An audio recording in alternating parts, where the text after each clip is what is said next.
നമസ്കാരം. ഞാൻ ഇവിടെ elixir ayurvedic hospital and wellness സെൻറ്ററിൽ നിൽക്കുകയാണ്. ട്രിവാൻഡ്രത്ത് ശാസ്തമംഗലത്തുള്ള സെൻറ്ററാണ്. ഞാനിവിടുത്തെ 3 സർവീസസ് ഇപ്പം എക്സ്പീരിയൻസ് ചെയ്തു. ഒരു ഓയിൽ മസാജ് ചെയ്തു, ഒരു ഫുഡ് മസാജ് ചെയ്തു, ഒരു ആയുർവേദിക് ഫേഷ്യൽ ചെയ്തു. 3ഉം വളരെ എക്സെപ്ഷണൽ സർവീസസ് ആണ്. പക്ഷേ എനിക്ക് എടുത്തു പറയേണ്ടത് ഇവിടുത്തെ ആയുർവേദിക് മസാജിനെ കുറിച്ചിട്ടാണ്. പ്രത്യേകിച്ച് എനിക്കൊരു സാധാരണ ഒരു ബ്യൂട്ടി പാർലറിൽ പോയി ഈ കെമിക്കൽസ് യൂസ് ചെയ്തുള്ള മസാജൊന്നും ചെയ്യാൻ പറ്റാത്തൊരാളാണ്. ക്ലെൻസിങ് ഫേഷ്യലൊന്നും ചെയ്യാൻ പറ്റാറില്ല. കാരണം എനിക്ക് അലർജി വരാറുണ്ട്, പിമ്പിൾസ് വരാറുണ്ട്, മുഖം റെഡ് ആവാറുണ്ട്. പക്ഷേ ഇവിടുത്തെ ഈ ആയുർവേദിക് ഫേഷ്യൽ എന്ന് പറയുന്നത് ഓർഗാനിക് പ്രോഡക്ട്സ് മാത്രം യൂസ് ചെയ്യുന്നൊരു ഫേഷ്യലാണ്. അപ്പോൾ ഇപ്പോൾ ചെയ്തുകൊണ്ടിരുന്നപ്പോൾ തന്നെ ഞാൻ ചോദിച്ചു, ഓരോന്നിൻ്റെ മണം വെച്ചിട്ട് ഞാൻ ചോദിച്ചു, ഇത് കാപ്പിപ്പൊടിയാണോ, കാപ്പിയുടെ മണം വരുന്നുണ്ടായിരുന്നു. ഷുഗർ യൂസ് ചെയ്തിട്ടാണ് സ്ക്രബ് ചെയ്തത്, ടൊമാറ്റോ ജ്യൂസ് യൂസ് ചെയ്തു ക്ലീൻ ചെയ്യാനായിട്ട്, ഞവര വെച്ചിട്ടാണ് ഫേഷ്യൽ ചെയ്തത്. ഞവര കിഴി കെട്ടി അത് പാലിൽ ഡിപ്പ് ചെയ്തിട്ടാണ് ഫേഷ്യൽ ചെയ്തത്. അപ്പം അതെനിക്ക് ഭയങ്കര വളരെ നല്ല എക്സ്പീരിയൻസ് ആയിട്ട് തോന്നി. പിന്നെ എടുത്ത് പറയേണ്ടത്, മുമ്പ് പറഞ്ഞ പോലെ ഓർഗാനിക് പ്രോഡക്ട്സ് ആണ് എല്ലാം യൂസ് ചെയ്തിരിക്കുന്നത്. കെമിക്കൽസ് ഒന്നുമില്ല.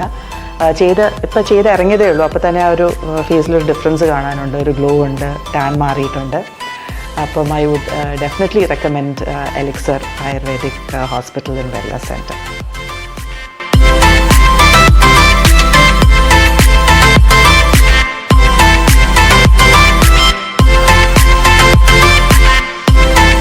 Elixir ayurvedic hospital and wellness സെൻറ്ററിൽ ഇൻഹൗസ് പേഷ്യൻസ് ഉണ്ട്. അവർക്ക് താമസിക്കാനായിട്ട് വരുന്ന ഈ കാണുന്ന പോലത്തെ 10ഓളം റൂംസ് ഉണ്ട്. അറ്റാച്ച്ഡ് ബാത്റൂം, AC, എല്ലാ ഫെസിലിറ്റീസുമുള്ള 10ഓളം റൂംസ് ഉണ്ട്. ഇവിടെ നിങ്ങൾക്ക് കാണാം, ഇവിടെ ഒരു പൂൾ, ഇവിടെ എല്ലാ ഫെസിലിറ്റീസും ഉള്ളൊരു സെൻറ്ററാണ്. ഒരു ആയുർവേദിക് ഹോസ്പിറ്റലാണ്. ഇവിടെ ഇൻഹൗസ് പേഷ്യൻസ് വന്ന് താമസിക്കാറുണ്ട്. എല്ലാ ഫെസിലിറ്റീസും ഇവിടെ അവൈലബിൾ ആണ്. സിറ്റിയുടെ സെൻറ്ററിൽ തന്നെയാണ് ഇത് ലൊക്കേറ്റ് ചെയ്തിരിക്കുന്നത്, ശാസ്തമംഗലത്ത്.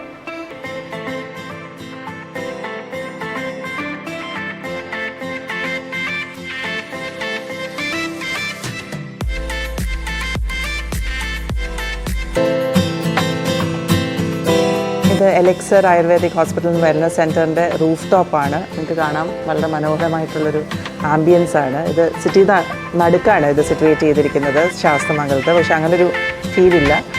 വളരെ ക്വയറ്റ് ആൻഡ് കാം, വളരെ നല്ല ആംബിയൻസ് ആണ്. ഇവിടുത്തെ ഇൻ പേഷ്യൻസിന് ഇവിടെ ഭക്ഷണം സെർവ് ചെയ്യുന്നതാണ്. വൈകുന്നേരങ്ങളിൽ റിലാക്സ് ചെയ്യാൻ പറ്റുന്ന സ്ഥലമാണ്. ഇതൊരു യോഗ സെൻറ്ററായിട്ടും യൂസ് ചെയ്യുന്നുണ്ട്.